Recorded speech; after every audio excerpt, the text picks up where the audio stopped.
There we go. Hello, YouTube. So Zoom is here and YouTube is here. And what logistics to get ready for before I formally start us with a bell. So today's lesson is going to be super small movement, mostly watching the breath. I might invite some body movement. And I was initially thinking of doing legs up the couch where you lie on your back, but your knees are bent and your calves are on a hassock, or this couch is not so high, so I can do that in this room. You can use a chair sometimes, and it's super relaxing to do that. So if you choose to do that, you could have what you need nearby. You could get in that position right now.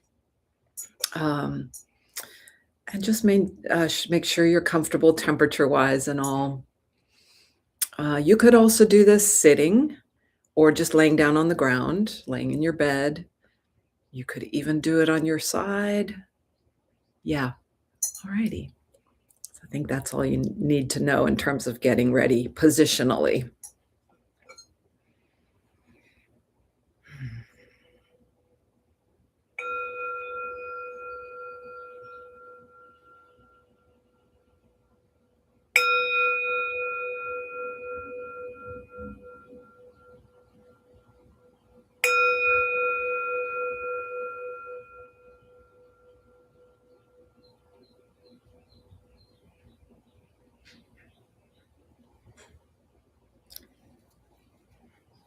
So notice how you absorb, how you feel the sound of the bell.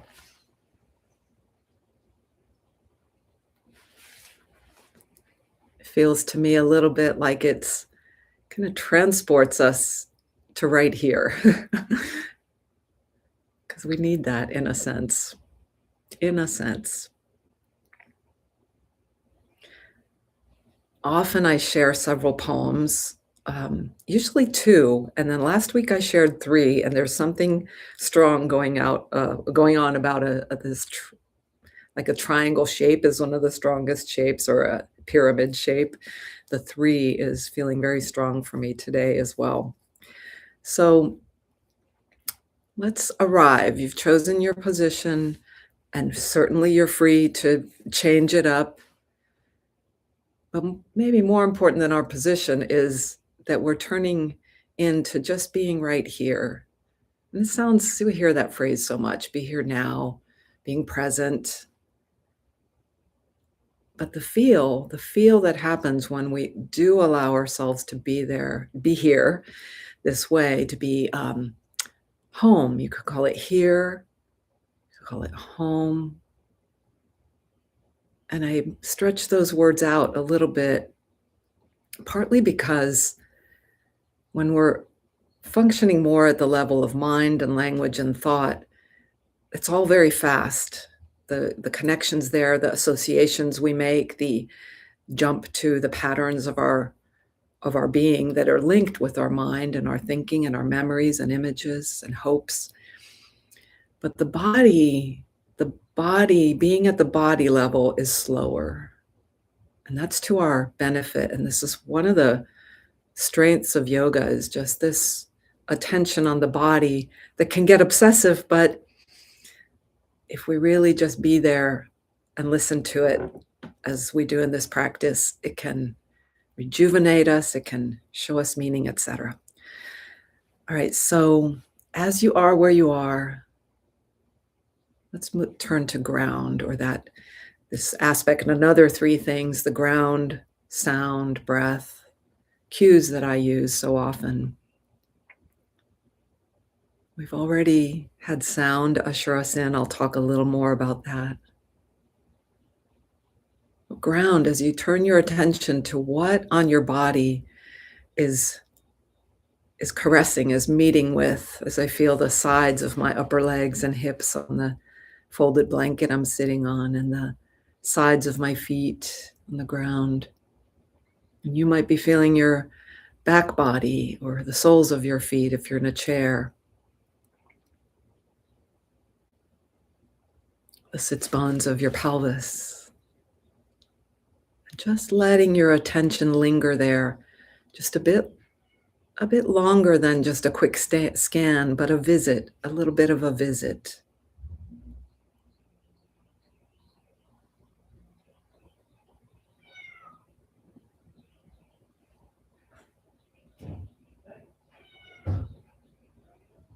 And just notice how you're being sort of the different parts of you awaken or light up, or the nervous system does something different. It's almost like when you pay attention to, say, the sits bones or the shoulder blades on your back if you're on the ground.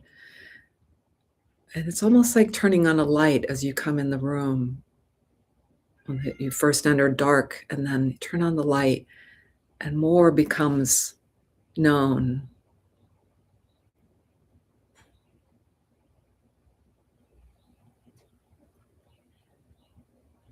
And before we go on to sound, let's put our hands on, just to touch in some way, your lower ribs.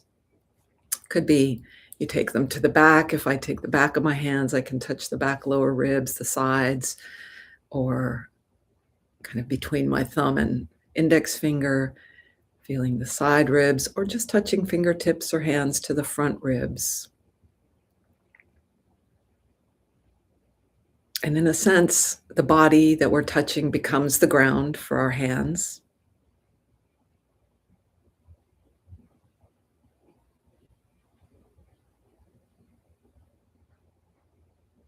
While still the rest of our body may be touching cushions, floor, seat.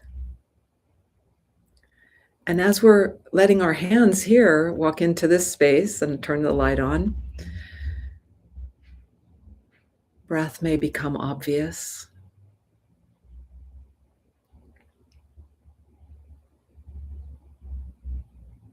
So both ground, a sense of what supports us from below, and breath are both here.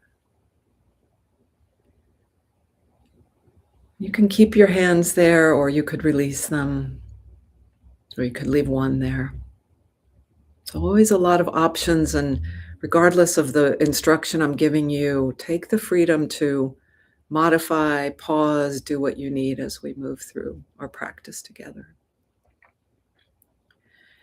So the breath, and maybe some of you know some anatomy or have taken, maybe some other yoga teachers have explained, if you feel the lowest part of your ribs, that bony edge, which is not just flat circle, but sort of comes up closer to the center of chest, goes down at the sides, has some divots, and then comes back, or when you go around back, it also comes up a bit. So our breathing muscle, our main breathing muscle, the diaphragm, is connected there, and it's like I might think of it as a jellyfish, but its movement is a little more like a manta ray or stingray. So jellyfish is all kind of moving, uniformly expanding and contracting. And a manta ray, if you've seen them swimming, so elegant and smooth, but it can ripple through that fin. I guess it's like a wing almost, and through toward its tail, it can have more ripples. And our diaphragm muscle is like this. So we'll explore that a little bit more in a little while. So breath, ground, and finally, let's open back to sound. Remembering the bell, but also just opening to sound and space around. They're together. I hear, once again, birds outside that window to the front of our house. I hear a dehumidifier running in the other room.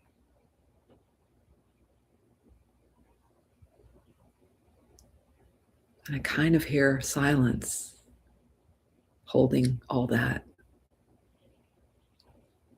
I say kind of as, is that true?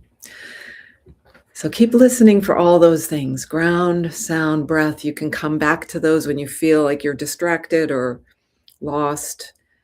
And even when you feel like you are holding on to something and you really need feel like you really need a solution, a better bridge, it really can be as simple as just stop and come back to one of these anchors, one of these maybe supports.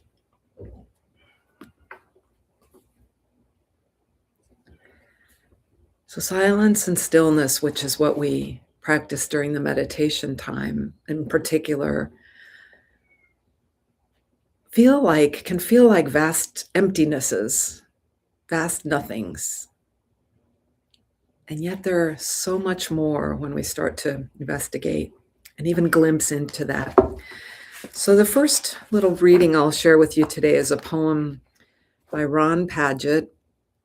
He's featured in this little book that I love. A friend of mine gave it to me, and I actually met the editor of this selection, The Poetry of Impermanence, Mindfulness, and Joy. It's got an elephant doing a yoga pose on the front of it, doing a crow pose, balancing on some fragile teacups. Anyhow, the poet Padgett, this poem is called The Inaction of Shoes. There are many things to be done today, and it's a lovely day to do them in. Each thing a joy to do and a joy to have done. I can tell because of the calm I feel when I think about doing them. I can almost hear them saying to me, "Thank you for doing us." And when evening comes, I'll remove my shoes and place them on the floor and think how good they look, sitting or standing there, not doing anything.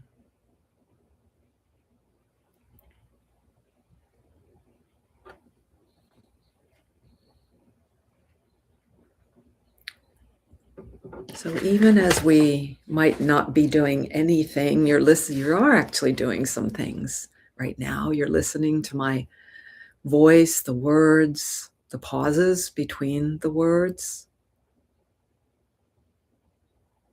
Your images may have formed for you, or associations or ideas based on the words you just heard. You just got drawn to the sound of my Max being vocal.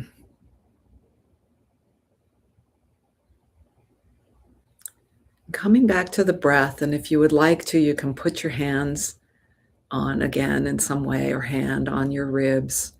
Just focusing on this area, this middle belly, sort of between the navel and the heart.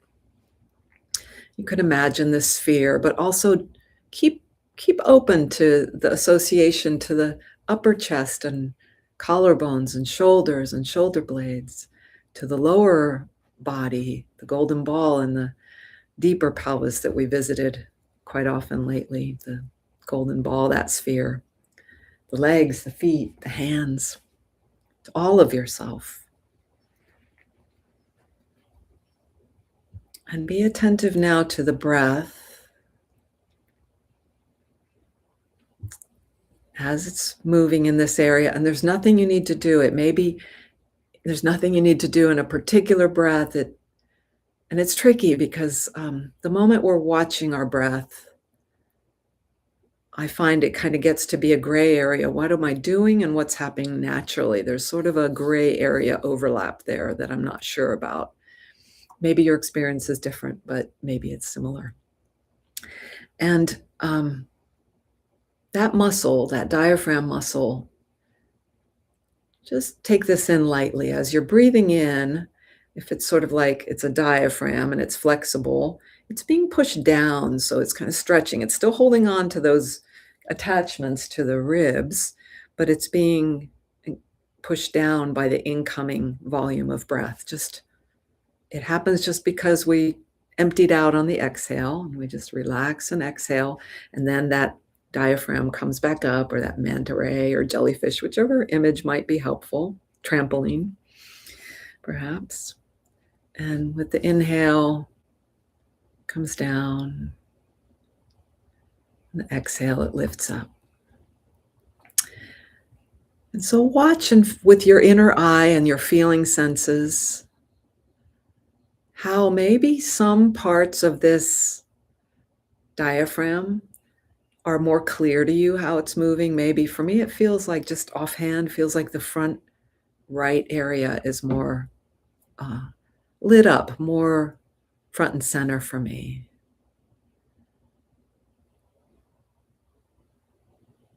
And as you see that and see what's front and center, what comes obvious, then also visit, like just look to the side, visiting the other left side, the more center, the back.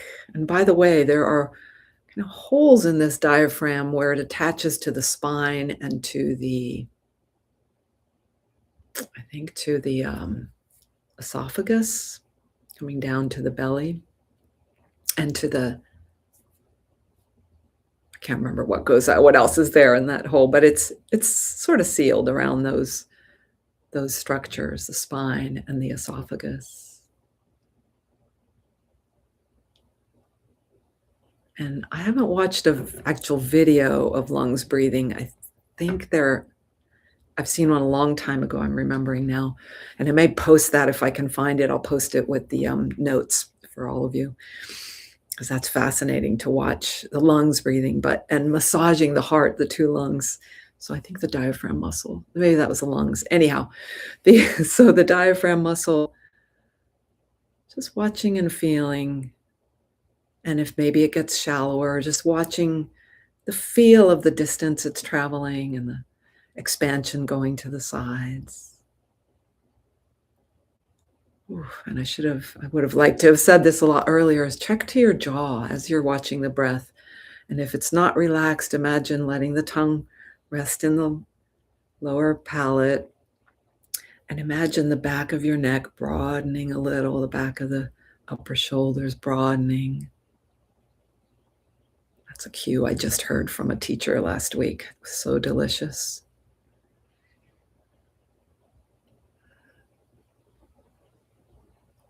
And usually in our movements, in our somatic movements, I have us pause, but we don't need to pause the breath. However, your breath might go, as I just mentioned, might go a little shallower, a lot shallower. Sometimes what happens for me is I'm watching the breath, and then it's kind of medium or shallow, and then a deep breath comes in, or a yawn. So we're just watching as if we're watching that manta ray swimming, and we're watching it do its thing.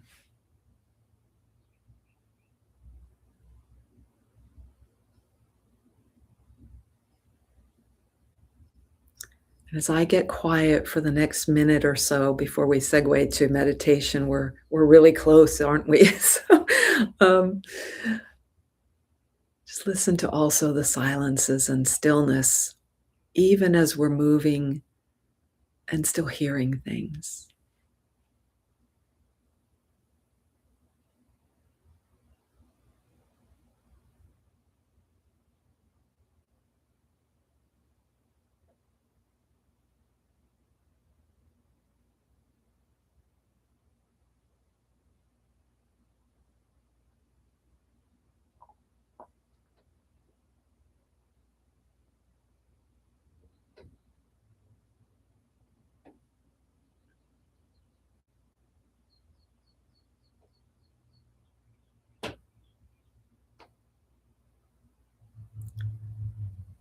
Note for yourself what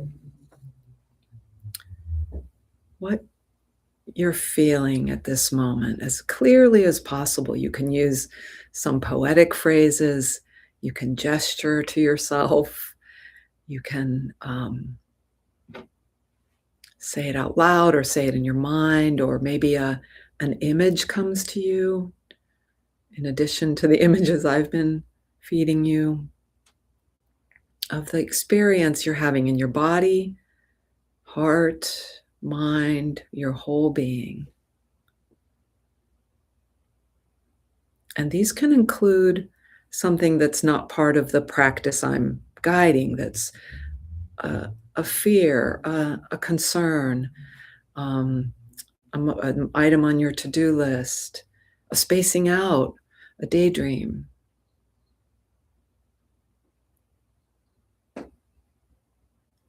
As Rumi reminds us, welcome it all.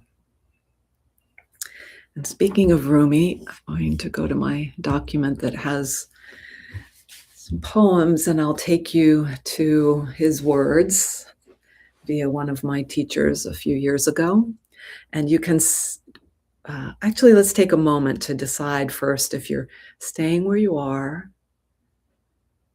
And we're still aware that we're breathing, but a little, our attention is shifting now to hearing these next lines and segueing to the meditation portion, which is stillness, silence, which we've already been in as well. So Rumi says, "Why are you so afraid of silence? Silence is the root of everything. If you spiral into its void, 100 voices will thunder messages you long to hear."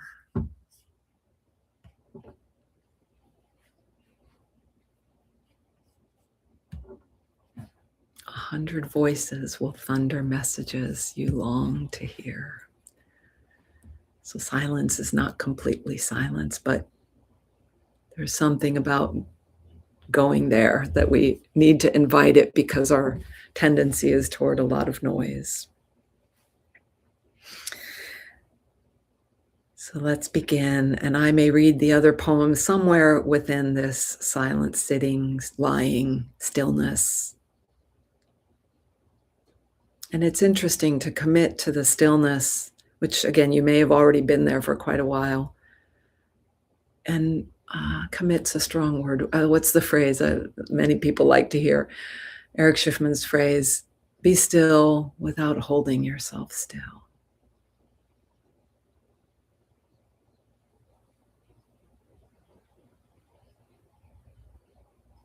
Or as Jackie likes to say, who's often here and guides a meditation on Friday mornings through Sun and Moon, just have a preference for stillness. For about the next 5 minutes.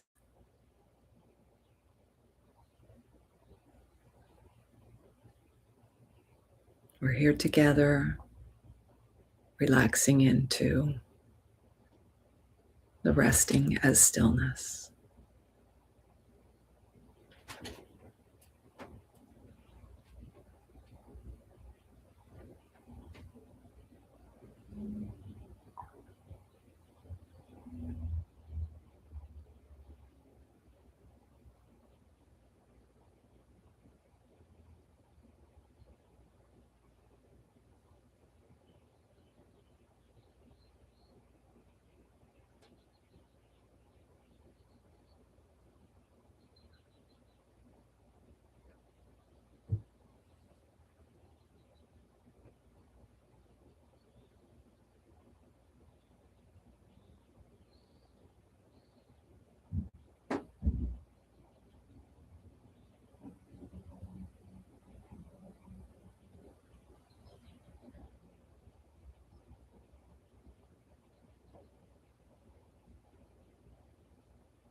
Whatever visits you is just fine. Even if you have a reaction that says differently, and those reactions are just fine. And on and on.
As we glide toward the end of this stillness silence, you'll be hearing these words by Joy Harjo, a modern day, present day poet. Singing everything. Once there were songs for everything. Songs for planting, for growing, for harvesting, for eating, getting drunk, falling asleep, for sunrise, birth, mind break, and war, for death. Those are the heaviest songs, and they have to be pried from the earth with shovels of grief. Now all we hear are falling in love songs and falling apart after falling in love songs. The earth is leaning sideways, and a song is emerging from the floods and the fires. Urgent tendrils lift toward the sun. You must be friends with silence to hear. You must be friends with silence to hear. The songs of the guardians of silence are the most powerful. They are the most rare.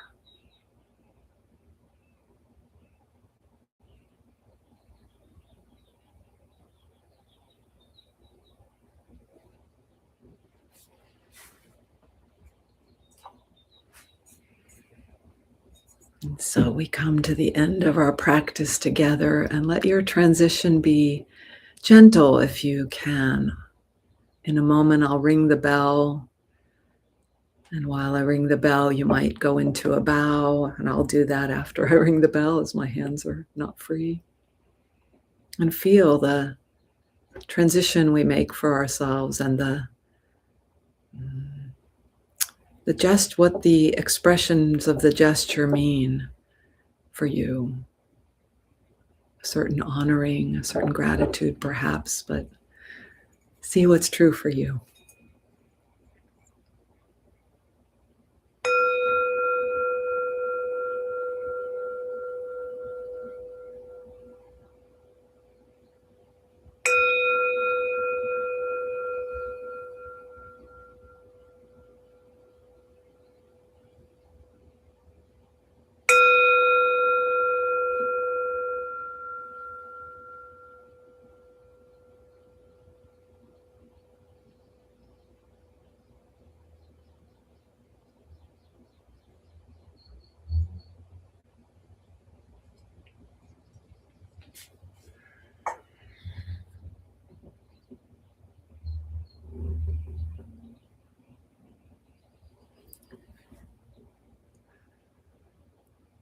And so we came in together, and now we go on to the rest of our day together, or apart, but still here on the planet together.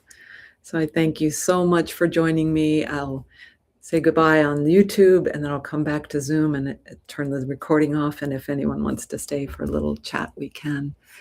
So let's find you guys on YouTube. Whoops. There you are. Thank you. Thank you. See you next week. Enjoy. Find some silence here and there. Oops.